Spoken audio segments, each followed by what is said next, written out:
எப்பயுமே என் பொண்ணும் நானும் தாங்க ராட்டினம் ஏறுவோம். எங்கள் வீட்டுக்காரே எங்களுக்கு கீழே துணைக்கு நின்று நாங்கள் பத்திரமா போயிட்டு வருமான்னு பார்த்துட்ருப்பாருங்க.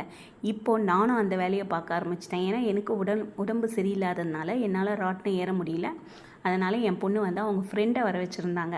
அவங்க ஃப்ரெண்டும் அவங்களும் தான் ராட்டினம் ஏறினாங்க. நானும் அவங்க அப்பாவும் கீழே இருந்து பார்த்தோம். அவங்க ஒரு ராட்டினம் ஏறிட்டு கிளம்பிட்டாங்க. ஏன்னா ஒரு ராட்டினத்துக்கு 1.5 மணி நேரம் டைம் எடுக்குது. நின்று டிக்கெட் வாங்கி ஏறிட்டு வர்றதுக்கு 1.5 மணி நேரம் ஆகுது. அதனால் அவங்க ஒரு ராட்டினம் ஏறிட்டு ஒரு ஐஸ்கிரீம் சாப்பிட்டு அவங்க கிளம்பிட்டாங்க. ஏன்னா அவங்க லாங்லேருந்து வந்திருந்தாங்க.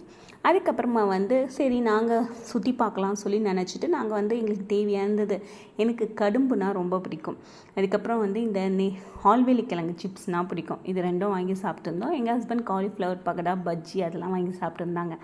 எல்லாம் சாப்பிட்டுட்டு மறுபடியும் சரி உடன் ஃப்ரெண்டை பார்த்துட்டு அவங்க கூட ஏற போகிறேன் அப்படின்னு சொன்னாங்க. சரின்னு சொல்லிவிட்டு ஒரு 9:30 மணி வரையும் 3 ராட்டினம் சுற்றினாங்க. அதுக்கப்புறமா வீட்டுக்கு வந்தாச்சுங்க.